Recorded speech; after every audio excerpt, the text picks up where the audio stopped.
Welcome back, Rocky Roadsters. We are here with a special episode. We know that every season we have Kristin share a story and myself share a story, Mandy. And today we are going to talk with Kristin about her topic for this season. She chose to talk about identity, and I'm very interested to have this conversation with her. So join us today as we have our special guest of the day, guest of honor, Kristin.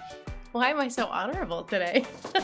You're honorable every day, let's be honest. Oh, me. Yes. Yeah, I have a lot of thoughts on personal identity and kind of my journey through how I've quote unquote found myself as a person and as an adult.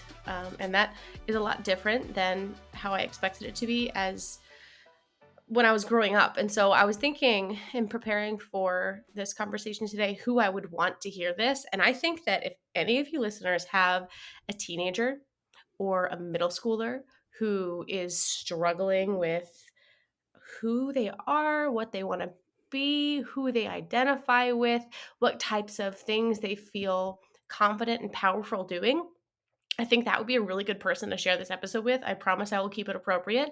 But those were some of the most challenging times for me. And so those are some of the times that I want to talk about today.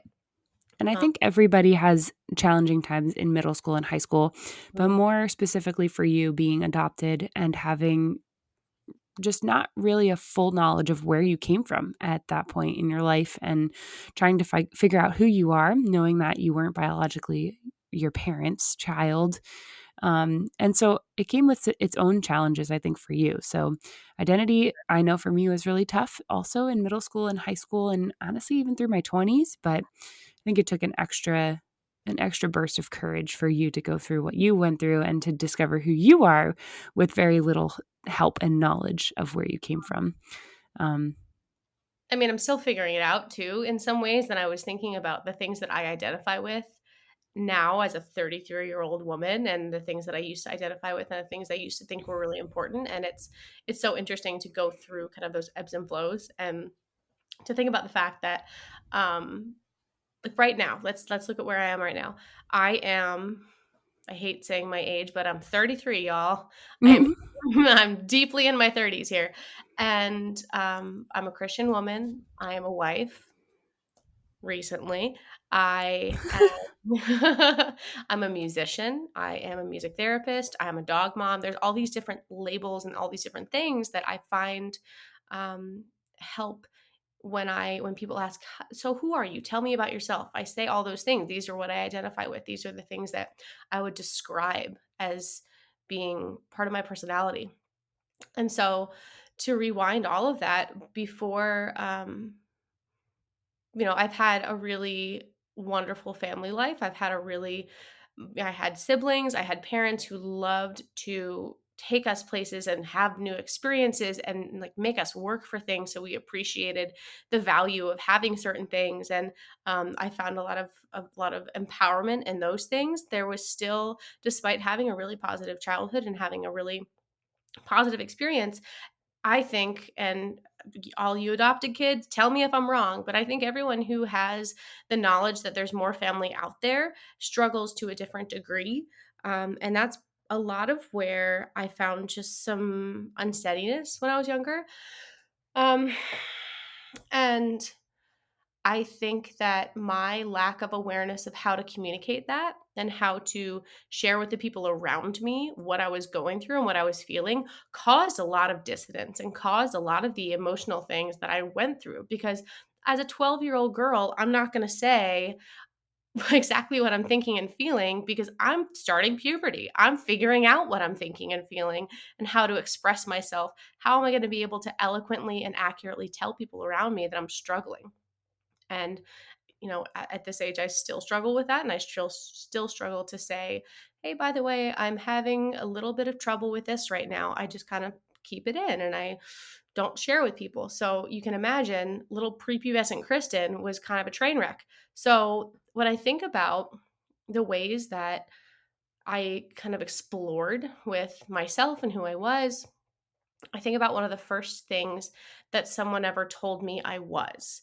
So I'm curious about this, Mandy, and I'm putting you on the spot a little bit, but do you remember anything that, let's say, someone told you something like, oh, you're this or you're not this, and that's something that you currently identify with?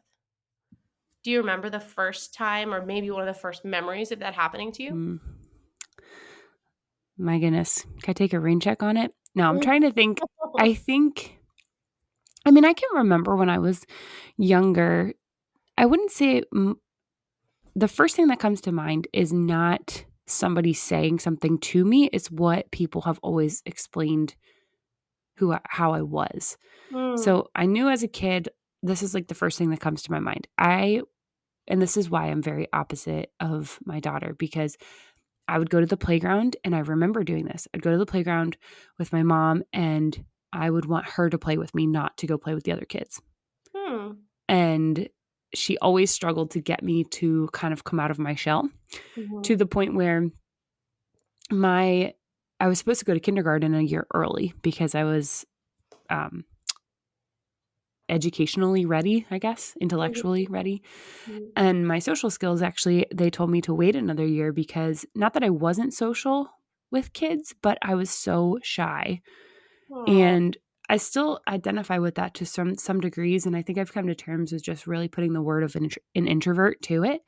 mhm, And not saying every introvert is shy, but they're, shelled up just, they don't want to let someone down and they don't want to really let someone in very easily. So I don't think somebody actually told me, like, you are shy mhm, because people that knew me, I wasn't shy, but mhm. it was more so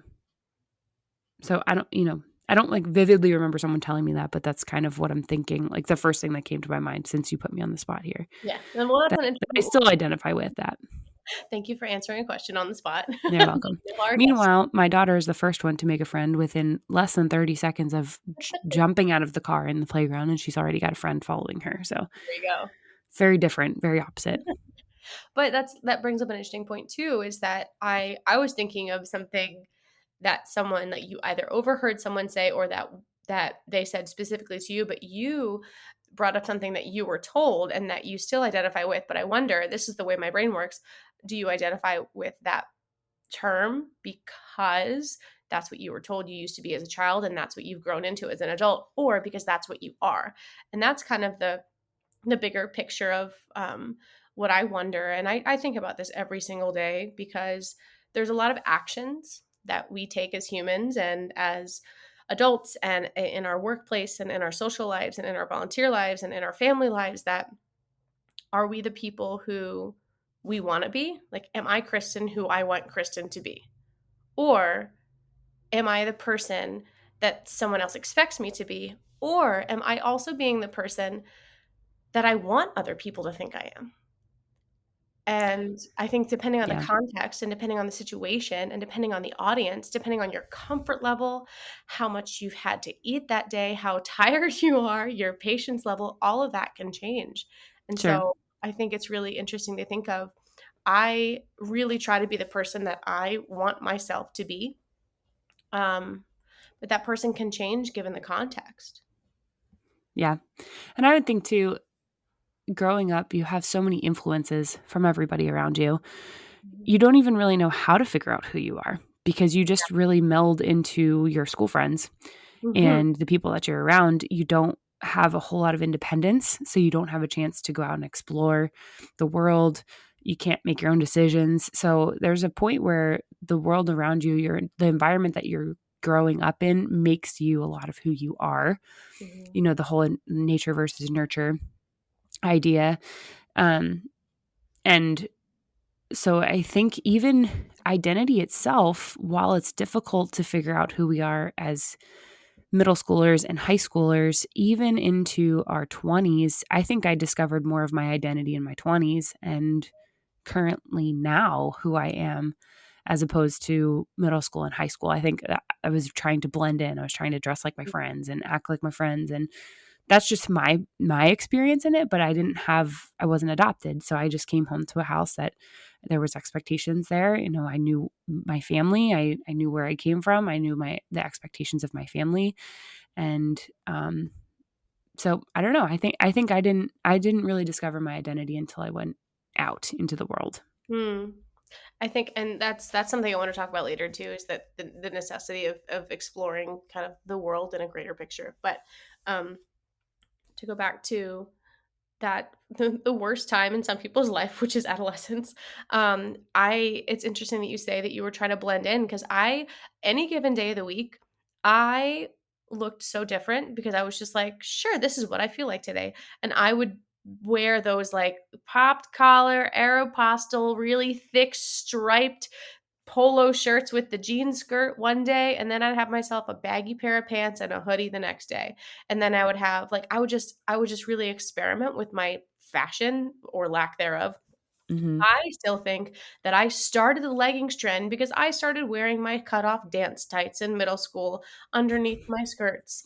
I started it. I will take credit for it. You're welcome, everybody, this day and age, because Perfect. started off with cut off ballet tights, the ones you dancers know what I mean, the ones with the hole in the bottom of the foot, so you didn't have to take your shoe off and your whole tights off to put your flip flops on. So, side note, anyway, That's but true. it Oh, was wow. just, Memory lane. Although there were leggings in the 80s when they were jazzercising and doing aerobics. or a way different material. Probably a lot less hygienic. But and I also, a couple of other things that I did is like, I when I got to college and started, like, this is the most wild thing that I did in college, is like I started dyeing my hair funky colors. Hmm. Like, that shows you a little bit of insight into my wild side, where I was like, oh, I want to bleach my hair and dye it blue. So I did, not all of it, just parts of it. Sure. And that was my way of saying, who am I? Like, am I the edgy girl? And I would slap on these labels to myself and say, oh, I'm the edgy girl who likes to dye her hair pink. And, you So you know, almost wanted to stand out and be different. I think so. I don't know that I intentionally, when I was younger, I didn't try to be different. It was just kind of who I was. I didn't feel connected to any particular group of friends. I didn't find like my people until I went to college, and Sure. those are now the people, and the people that I've met in my adulthood are by far much more secure and mature and reciprocal friendships than I ever had growing up. Sure. You have the friendships of convenience, and you have the friendships in certain classes and your neighbors. And I'm not saying that those friends did not absolutely mean a lot to me in the moment. Like, I had this sweet friend growing up down the street, and I think we both knew when we started to like outgrow the "do you want to come over to play" question. Right. I specifically remember she called one day after school. She goes, "Hey, do you want to come over and play?" And I was like, "Oh, do we say that anymore?" I'm like, we're teenagers now. Do we play or do we hang out?" Right. So I was like, "Oh, Yeah, it's a the lingo changes. yeah, the lingo. Oh my gosh. Yeah, the verbiage. It's not a play date, it's a Yeah, sleepover. yeah, exactly. A slumber party. Yeah. Meanwhile, I just had a friend of mine over this past week, and I was like, "This is our first sleepover." And she goes, "You sound like you're in middle school." So it's just funny because she stayed the night because she's from like over an hour away, and I, wanted her to be able to enjoy and relax and stay Sure. here. And it's like, it's a slumber party. She's like, Yeah. yes. But that brings up a good point of just how different people are with their identities, because I remember I saw somebody, I literally cannot even remember who this person was. I think maybe vaguely, and they had their hair dyed in highlights of red and blonde alternating. Mm-hmm. So I thought it was the coolest thing. So I did that in middle school. That was the first time I dyed my hair until I was 30, 29 or something. Anyway, I just remember getting that done and thinking I was like the coolest person ever because I matched somebody else and their way of what they did. And I also proud. What do they call it? I was very proud of myself. I never wore in high school. I don't think I had a day where I didn't wear jeans. Never Hmm. wore leggings, never wore sweatpants. I wore jeans because in gym class you changed. So Yeah. I didn't have to wear, sweatpants for gym days or anything. And it was just the way that I was. But I think too, and kind of maybe going back to the point is in school, I grew up in a small public school. So I didn't really have a choice as to who I became friends with. I Mm-hmm. did, but I didn't. Luckily, I had great friends growing up. I had normal friend issues through middle school and high school, like anybody else does. Mm-hmm. But kind of what you're saying, when I became an adult and I could actually choose my friends, Mm-hmm. who I wanted to hang out with, and I didn't need to see this person 5 days a week in English class, math class, and biology class.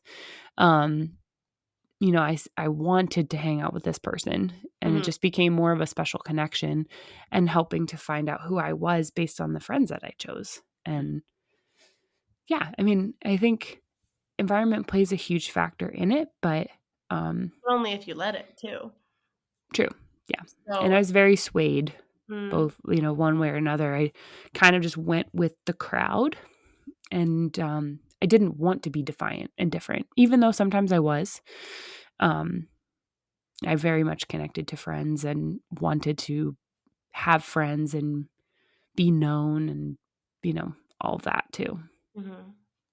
Mm-hmm. Sounds like we were very different. Do you think we would have been friends? Probably not. You talk Mm. about like how you like your not like how you dress, but everything. But like I was in a very I grew up in a very preppy, affluent county, and I think that's another reason why I was Mm, like, these aren't my people. Not that like yes, I like nice things, but then the Neil kids are out chopping wood in the backyard because dad knew that that would teach us not to kill each other while we're doing household chores and would teach us work ethic and how to get along. And my gosh, there was always arguments, but there were different things that people would stay home and hang out with each other on the weekends and have really close friendships and do all these things on the weekends. Meanwhile, my family and I, we were always doing something else. Like we would go skiing in the winter, we would go down to Virginia in the summer, and that's what we did because family time was really important. And those were amazing experiences. And I as an adult miss those times where I could just say, "Oh, we are doing this weekend, and we're doing that weekend." Now sure. I'm like, "Oh, do I have off work? Do I have this? Do I have that? I got to go without Cody. I got to go by myself. What are we doing with the dog?" It's not like, no, the family goes skiing, and then Yeah. the family goes to the beach. That's just there was no question. Yeah. And so I'm not going to say it negatively affected my friendships in high school because I don't know that. Uh, and this is going to sound really negative, but it's not. I don't know that any of the friendships that I started in high school were going to be lifelong friendships. And Hmm. so not having those weekends didn't I don't think negatively affect my experience, but it made family the priority, which again, Hmm. and now as Cody and I figure out what our family's going to look like and what we are going to be doing in the future, that's what the decisions that we're going to have to make.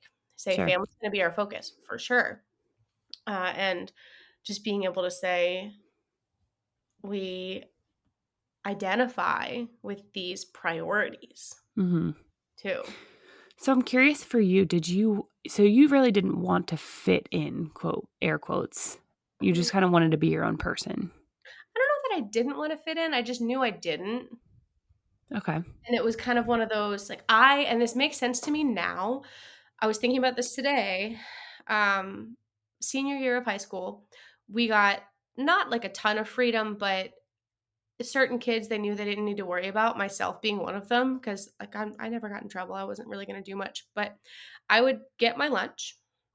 You had the option when you were in like some of the music classes, you had the option to have the music, like the band homeroom or the choir homeroom. And so I was in the choir homeroom. Again, if my listeners don't know, I'm a super nerd, but I chose to be in the I choir. lived in the band room too, so. Yeah, lived there. So I would get my lunch, and we weren't really supposed to do this, but I would get my lunch, I would leave the cafeteria, and I would go up to the choir room to play piano by myself. So I didn't have to talk to anybody, and I could just do my own thing. And Hmm. now as an adult, and people think this is so weird, but I love it. I love doing things by myself and going to things by myself. And Hmm. like a little lunch date, sit at a bar, have a martini and a sushi roll, and like just take myself out on a little date. And Yeah, you do that a lot. I love that. You do it. I do. You do. We are clearly so mature. Yep. Um, but not that I prefer being alone, but I would rather be alone than be in a group of people who I don't really care about all of those people. Mm. And again, this sounds it's not supposed to sound negative, but I think I'm just being very harshly realistic where I'm going through a period right now where I'm paring down some relationships. And I'm, for lack of better terms, pruning some that are sucking the life out of me. Mhm. So, um, it's nice to be able to say, if I'm spending time with you, I 100% want to be spending time with you. Mhm. And if I don't want to spend time with you, I won't be spending time with you. And if it's a relationship that is reciprocal and that we can both say we love each other, that's a relationship you want to pour into. And Mhm. so if that means that I was a little bit, I wouldn't say I was an outcast growing up, but if that means that I was a little bit less willing to just kind of swim upstream with the salmon, then that's what it was. I wasn't ever going to kind of just join in with whatever was going on. Sure. So if you didn't really quote fit in certain ways, and you tried to kind of be your own person, how were you able to really find identity and kind of go through identity in your middle school and high school years? What gave you incentive? Was it music or books or art? Because people find out who they are from their outside environment, mostly, I would say. Mhm. And so for me, growing up with, the friend groups that I had, I just identified myself as a band geek Mhm. and somebody who was a little weird. Um, and certain things I've had to undo and deconstruct in my 20s about myself that I've had to relearn. Mhm. But how did you, like, what was your go-to thing? If you were cool with doing things by yourself, how did you get yourself to find who you were? I loved the one, not the one time, but the several settings that I felt the most comfortable, obviously, were marching band and choir. Um, and anybody who was at my wedding heard a little mini speech about how music binds us together and makes us whole and makes us a community. And so I Yeah. think that those are the two times in my entire kind of high school, middle school existence that I felt really connected to other people.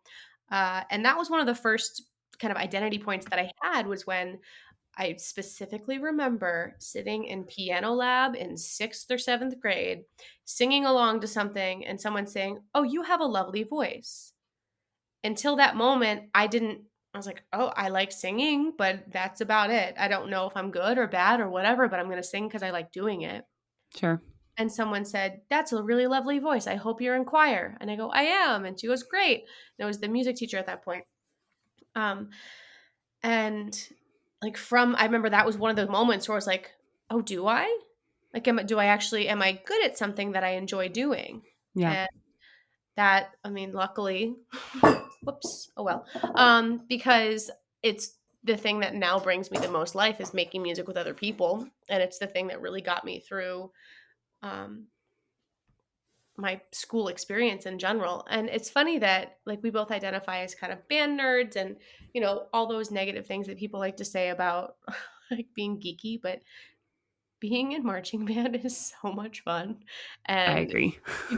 you go places. You get to go to We went to Hershey Park and we went to do a parade in Disney World, and So did we. I wonder if it was, wait, have we talked about this before? What year it was? I don't remember what year it was. It was my freshman year of high school. But I think it's like a normal program because all the Yeah. local marching bands around us all went to Disney too for Mhm. the marching band program to march down the road in Magic Kingdom. Look, or what, the tree lighting festival or something, or the Christmas festival. Anyway, but there is such a cool thing to say, we get to make music together, and I never felt ashamed doing that. And there are some people who will make other people feel bad for putting on a velour jumpsuit and running around a field with 6-foot flagpoles, which, it's harder than it looks, people. But there are some people who would want to make you feel terrible Sure. doing that. And then all of a Yeah. sudden, then I get to college and I realize, oh my gosh, indoor guard is a thing, DCI is a thing. And Mhm. these are people, and again, I never did those things in high school, but just who are saying, I love this so much, I'm going to do it all the time. And then when you're an adult, you pay to do it because you love it so much. And Mhm.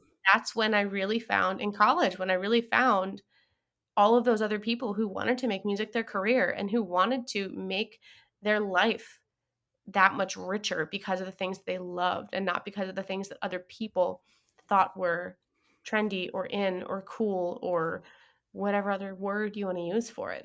Yeah.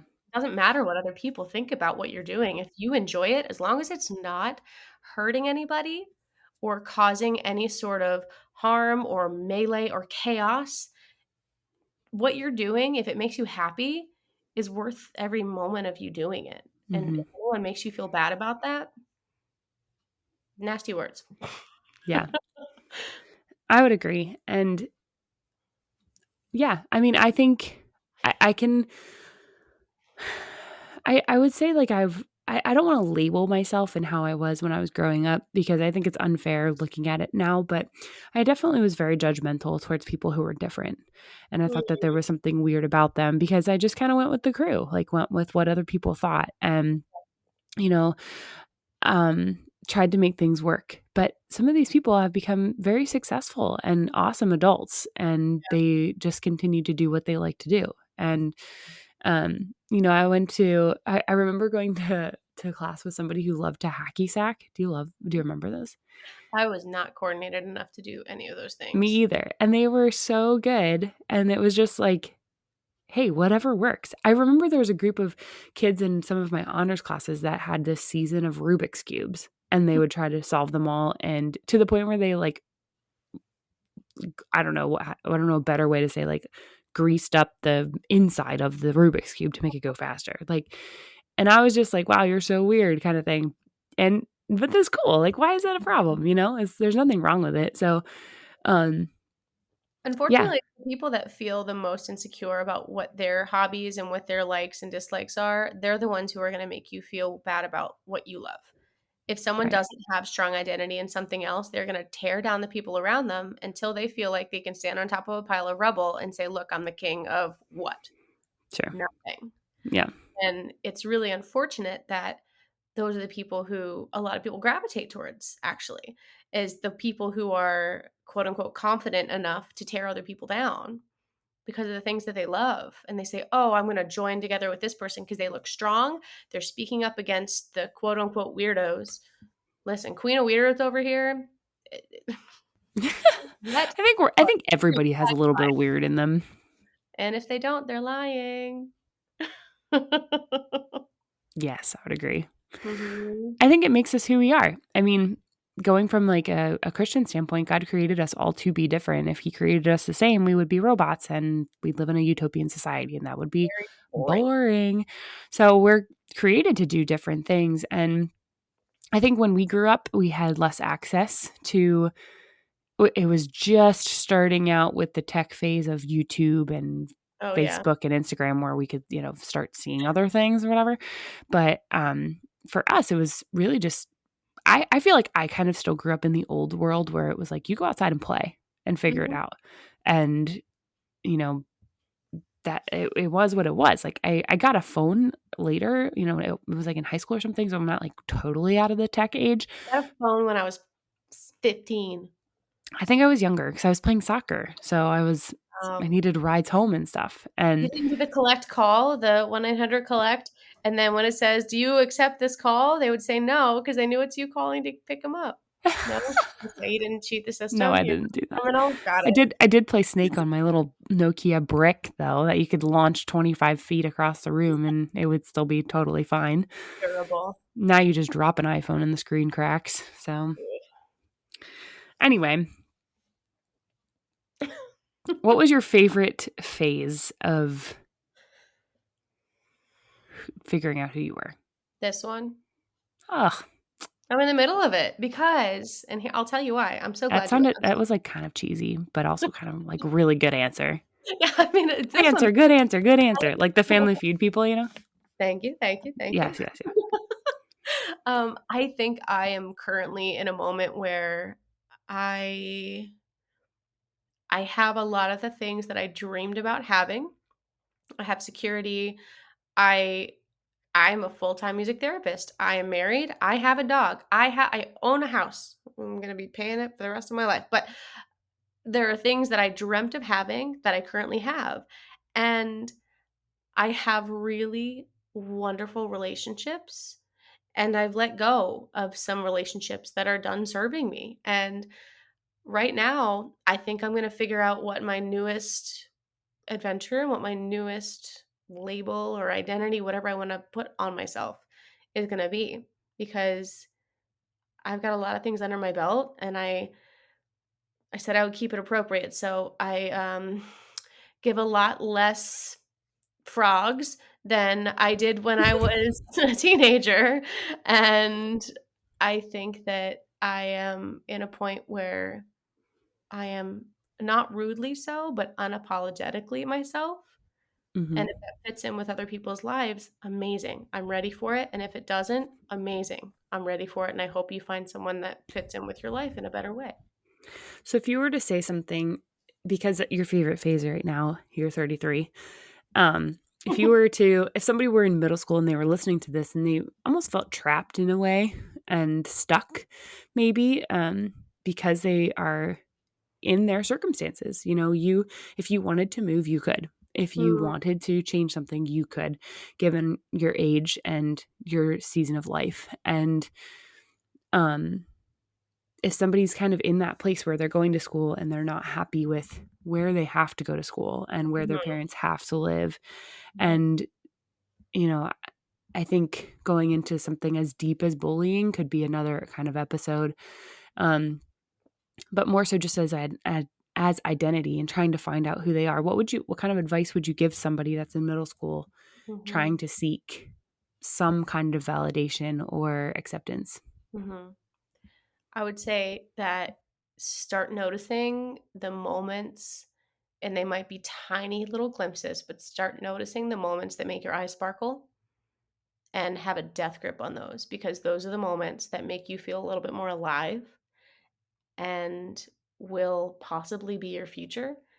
And if you let that sparkle dim or get dampened out by some really cruddy person or a cruddy situation or something you can't control, then you might be altering your future in a way that you don't even realize. It's a great answer. Good answer. Good answer. I think I read this the other day. Um, I sent it to you about there's always an antagonist Mhm, and there's always people on your side. And I'm learning that too at my season in life, that there will always be people that disagree with me or don't like me, maybe even. Um, and then there's other people that will be on my side and will be positive and encouraging to me. And I just have to accept that and mhm, do the best that I can. So I think kind of what you're saying, if you're in middle school or you're in high school and you're trying to figure out what you want to be when you grow up, mhm, which I'm still trying to figure that out too. Um, but if you're trying to just find something, like you said, find what makes that fire, gives you that energy, mhm, and go from there, even if it's not the mainstream mhm, expected, track of what you should be, whether that's college or mhm, a work field, a trade, something materialistic with your hands, like working with your hands, something that you're reading, a book, something that you're studying, a YouTube video or channel that you're watching that's appropriate, um, and just kind of go with that and learn who you are, um, and don't accept what people say about you mhm, as truth all mhm. the time. And textbook creative doesn't necessarily have to be something that is mainstream. I had a kid that I used to babysit for, and it blows my mind that he graduated college because I changed his diapers. And I'm at that point in my life where I'm like, oh, you're an adult now. It's horrifying. But this kid used to take apart the remote and put it back together when he was 3 and 4 years old. Mm. I'm like, how the heck do you know how to do that? But now, guess what? Guess what he works in? Makes remotes. Well, not specifically, but technology. Oh, And yeah. so it's one of those things where if you and my dad's the same way, he's like, "Oh, yeah, I used to take things apart and put them back together again." He could walk into any room with something broken and be like, "Oh, yeah, I know how to fix that." Sure. And there it is. Like, I continue to say, my dad is not college educated, but he can fix a lot of problems that some really smart people would have no idea where to start. Yeah. And if you have that thing in your life that you're like, "I really like doing this. It doesn't make sense to me." Keep doing it. As long as it doesn't bring harm to someone else. Right. Right? Or it's not illegal. Yeah. Within reason, keep doing it. Yeah.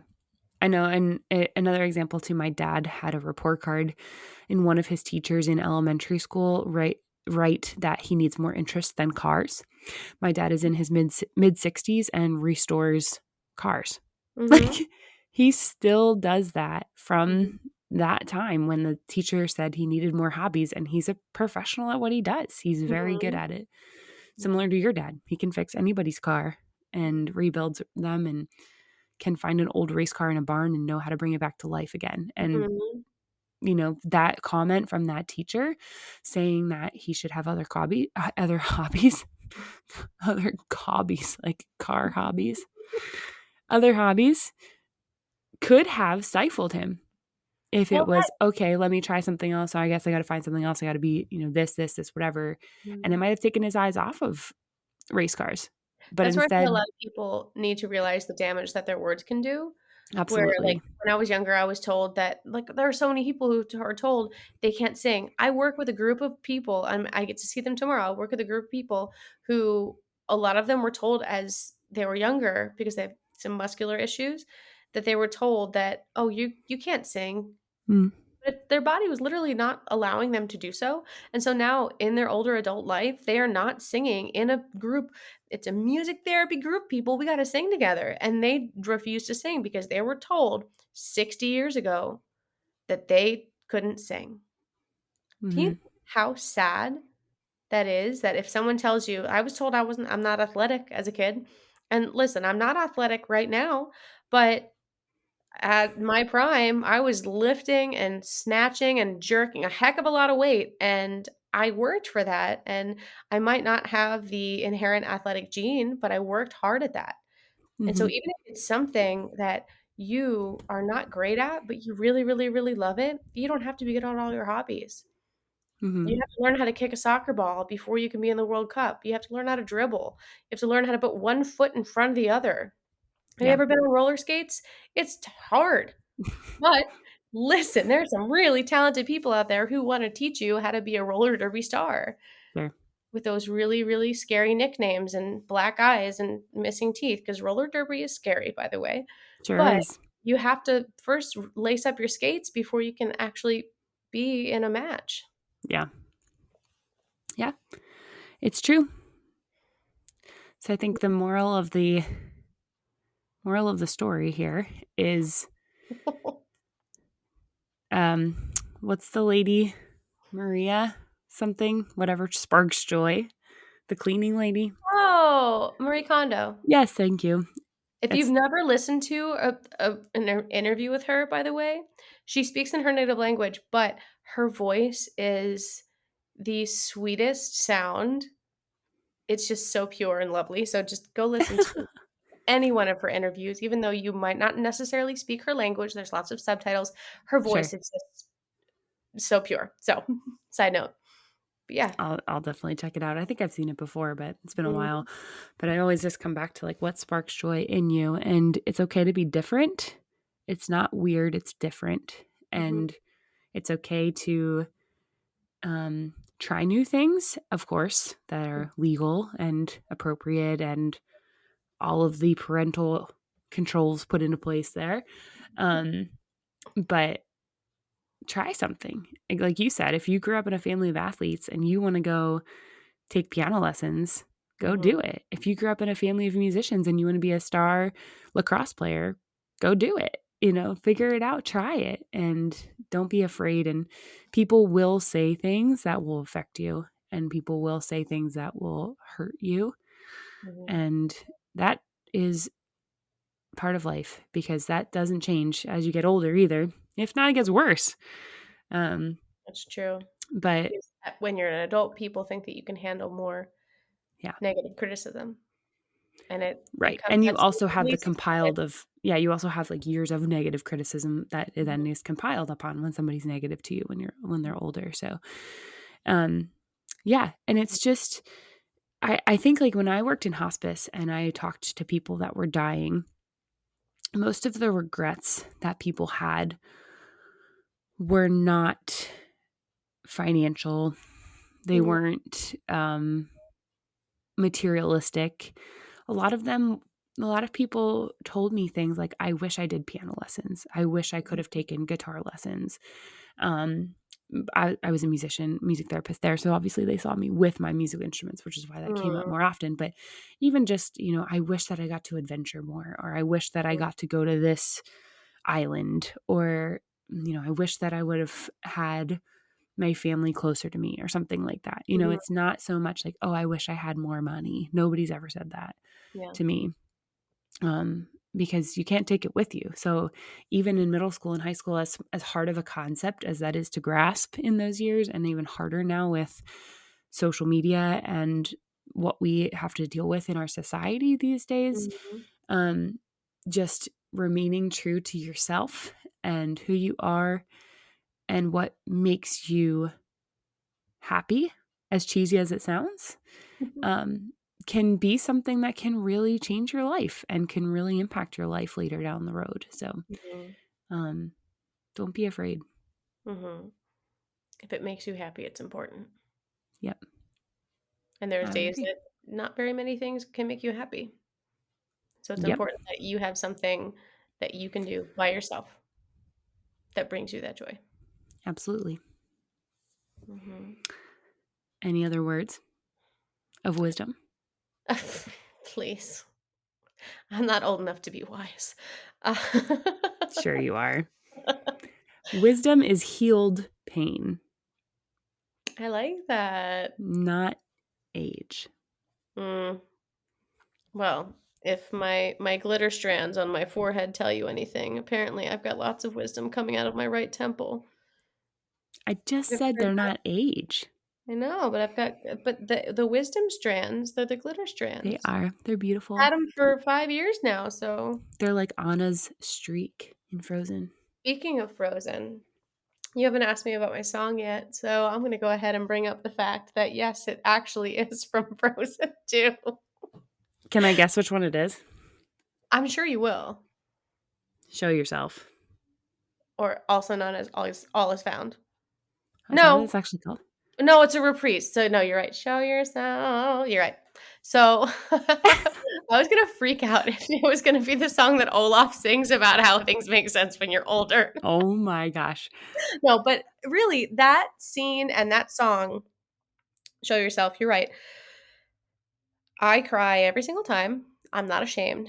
There's so many reasons why, though, because when I'm such a super nerd, I don't care, but when Elsa pretty much discovered that she's the person that she's been looking for, Mhm. it's herself. Her mother Yes. led her there, and that's a whole nother an additional layer on that, where the first time I saw that, when it says, "You're the one I've been waiting for all my life," I had a moment where I was thinking about how when I was younger, I was trying to figure out if I was ever gonna meet this other family that I had, and, like, there's so many layers to Yeah. that song for me. Um, but saying that, "Look in the mirror. You are the one that you've been waiting for all your life if you just believe in yourself and understand that you are the most important gift that you were given." There you go. Words of wisdom from Kristin tonight. Nice. I love it. It's great. Great song, by the way, too. Love it. Mhm. And that's in Frozen 2, which is such a bizarre movie, but another day we'll talk about Frozen 2. So It'll be a mini. We'll dissect some of the most questionable themes in Disney history. we might need a full episode for That that yeah, one. not gonna be a mini, there's no way. Sure. Well, thanks for sharing. Thanks for having me. You can come back again, I guess. We'd Oh, love to chat again. I might show up. Cool. We'll wrap this up. We'll throw that song in the playlist. Don't forget to email us at therockyroadpod@gmail.com. Let us know what you think. And let If us you know have if, Oh, I interrupted you, I'm sorry. I was going to But say, let us know if you have something new that you're trying. oh, no, that's a good one too. I was gonna say if you have something that you are struggling with that you feel like you could use some resources for, that's another reason that we're here, is to connect you to resources and important things that you might be able to grow from. And we're from a specific geographical area, but we also might be able to connect you with someone in your area that can help you feel a little more alive, a little more creative and joyful, and introduce you to some new exciting things. Agreed. Yes, all the things. Thanks, Kristin. We love our Rocky Roadsters, and we can't wait to talk to you next time. Bye!